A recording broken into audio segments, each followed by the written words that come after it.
இனிமே நம்ம எல்லாரும் கொஞ்சம் அலர்ட்டா இருக்கலாம். மகேஷ் எப்பெல்லாம் ஸ்கூலுக்கு போறானோ அப்போ ஒருத்தர் அவனை கண்காணிச்சுக்கிட்டே இருக்கணும். கண்டிப்பா கண்டிப்பாண்ணே.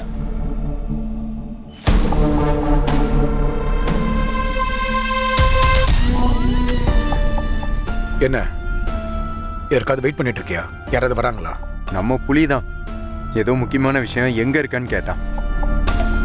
ஆஃபீஸில் தான் இருக்கேன்னு இதோ வரேன்னு சொல்லிட்டு ஃபோனை வச்சோம், இன்னும் ஆளக்கான். கால் பண்ணாலும் எடுக்க மாட்டேன்றேன். அண்ணா வெற்றி, எனக்கு ஒரு முக்கியமான எவிடன்ஸ் கிடைச்சிருக்கா.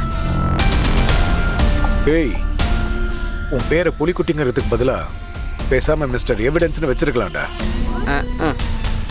முதல்ல அதை பாருங்கண்ணா. ஓகே, இந்த ஆங்கிள் கரெக்டா இருக்கு. ஆரம்பிக்கலாம்.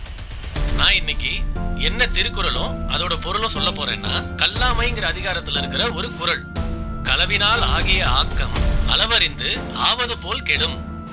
இந்த திருக்குறள் என்ன அர்த்தம் சொல்ல வருதுன்னா, களவுங்கிறதுக்கு அர்த்தம் என்னதுன்னா திருட்டு. அட ஃபுல்லா பாருங்க, அப்பதான் தெரியும். யதார்த்தமா அந்த வீடியோ பார்த்துக்கிட்டே இருந்தேன்னா நம்ம ஆளுங்க யாரையும் துரத்திக்கிட்டே போறாங்க. அன்னைக்கு கிரவுண்டுக்கு வந்தவனான்னு ஒரு டவுட் இருந்துச்சு, அதான் எடுத்துட்டு வந்தேன். நாம எப்பவுமே அடுத்தவங்க பொருளை திருடக்கூடாது. திருட்டுத்தனத்தால உருவான செல்வம் பெருகுவது போல தெரியும். ஆனா அந்த திருட்டுத்தனத்தால வந்த செல்வம் சீக்கிரமே மறைஞ்சிரும்ன்றத இந்த திருக்குறள் மூலமா தெரிஞ்சுக்கலாம். அதனால நம்ம எப்பவுமே அடுத்தவங்க பொருளுக்கு ஆசைப்படக்கூடாது.